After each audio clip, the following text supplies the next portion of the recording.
If you are hiring from job boards, you're not reaching the top 1% of talent because they're not applying for jobs. This is the craziest thing that I learned about recruitment, and no one talks about it.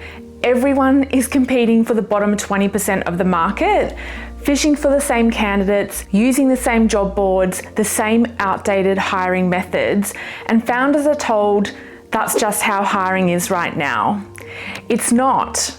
If hiring feels slow, risky, or expensive, it's not because the talent market is broken, it's because the approach is. What if the one thing holding your brand back isn't traffic, but talent?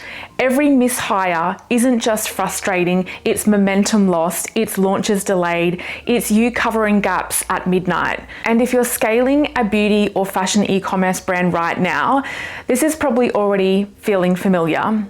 You wake up thinking, are we actually profitable or just busy? Are the people we have in our business right now capable enough for our growth plans?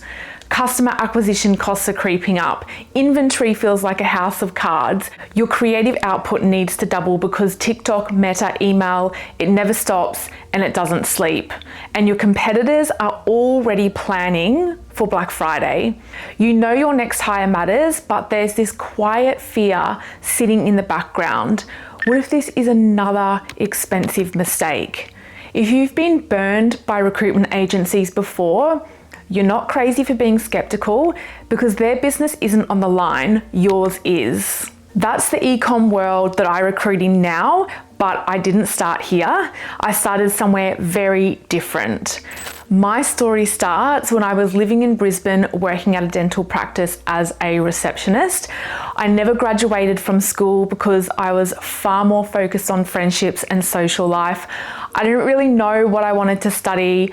My first profession straight out of high school was floristry. I did that for a few years and then realized leading up to a Valentine's Day that I didn't want to do another body aching 72-hour marathon of dethorning red roses and then arranging them into art. So I quit my job about a week out from Valentine's Day and landed a job at a dental practice the very next day. So days later, I joined a team of about 30 people. It was the biggest workplace I'd ever joined at that time. I was supporting 2 principal dentists and I really was thriving, but very quickly I noticed the culture was really bad and there was a massive communication disconnect in the wider team. And it ended up being one of the most toxic work environments that I've ever worked in. Every day felt heavy before I even walked in the door. I absolutely dreaded Mondays. There was no accountability, no boundaries, just a gossipy, toxic workplace culture. And I remember thinking, who the is hiring these people? I knew it had something to do with recruitment, but I knew nothing about recruitment or HR. And at the time, I just wasn't grounded. I'd just gone through a really rough breakup and I was drifting. I didn't have a clear plan, just a feeling that staying where I was wasn't really an option anymore. And recruitment felt purposeful. So I decided to study HR, focusing on recruitment. I became obsessed with the psychology of people and decision making, and I devoted everything into building my knowledge.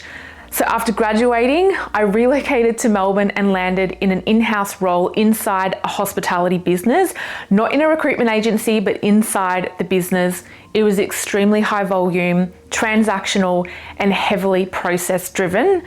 At one point, I think I had about 106 open jobs. I was starting at 7:30 a.m., finishing at 7 p.m., working through lunch breaks. I was burning out and it was costing me my health and relationships. I was filling jobs really fast, but I was running on coffee and adrenaline. If I stopped, the whole system stopped, and yet I still felt an incredible sense of purpose. I was filling hundreds of vacancies. I had enviable mentorship. I helped hundreds of hiring managers place really great people. But the thing is, It was easy recruitment. The brand attracted applicants because it was a large, sophisticated business that everyone knew. And that's when I learned a few critical things. First of all, big brands attract really great talent. Also, that speed means nothing if the hire doesn't last. So in that moment, I knew I wanted to be better. I wanted to be more challenged, and specifically, I wanted to be really good at headhunting, not just filling jobs from applicants. So I took on an RPO role on site, hiring for a business that had completely lost trust in recruitment. They had no structure, no frameworks, and a really poor reputation in the market. When I started, they had about 40 open vacancies that they simply couldn't fill, and I think they stopped advertising altogether.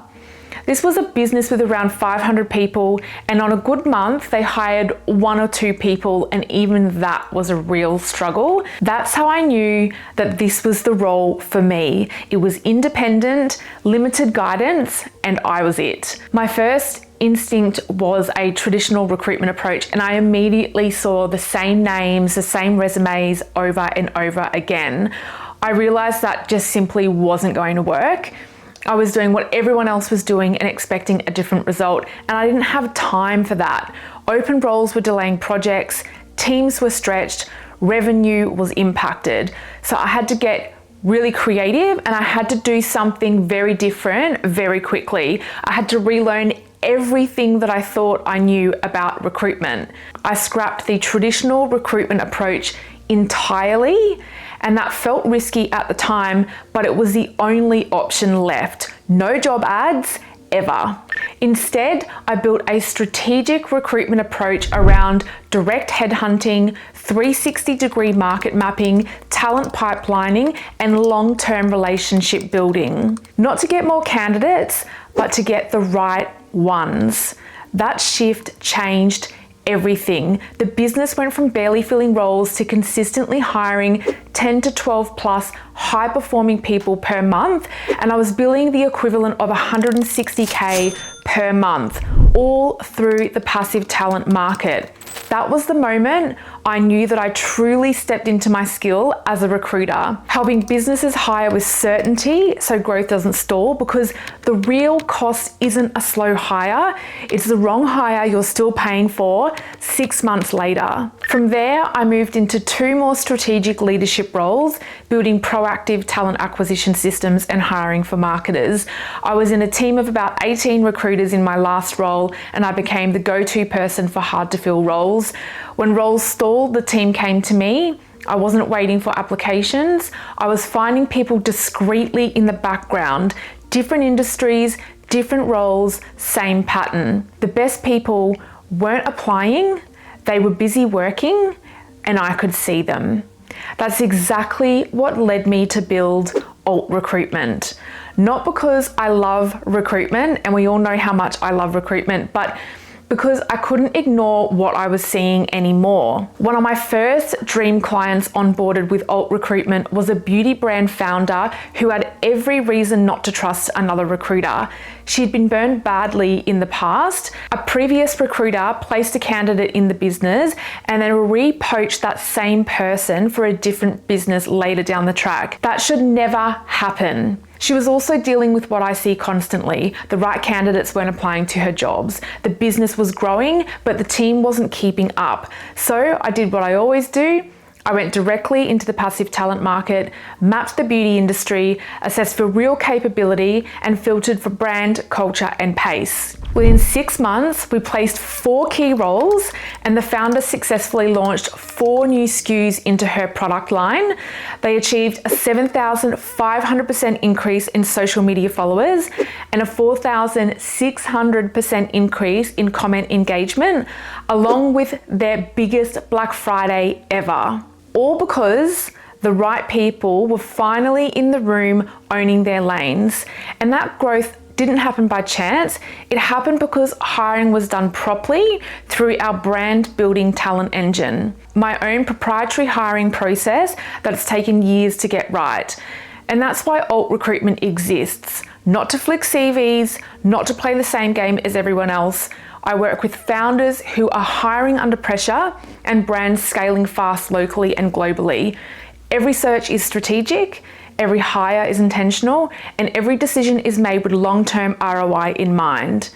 Your team is not a cost, it is a growth engine. So if you're serious about growth, if Black Friday matters, if your next hire can't be wrong, stop competing for the bottom 20% of the market.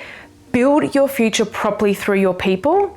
That's what I'm here for. If this video was valuable for you, if it helped you see hiring a little differently, let me know in the comments. I read them all. In the next video, I'm going to break down what most brands get wrong before they hire and what a strong process actually looks like. I'll see you in the next one. Thanks for watching.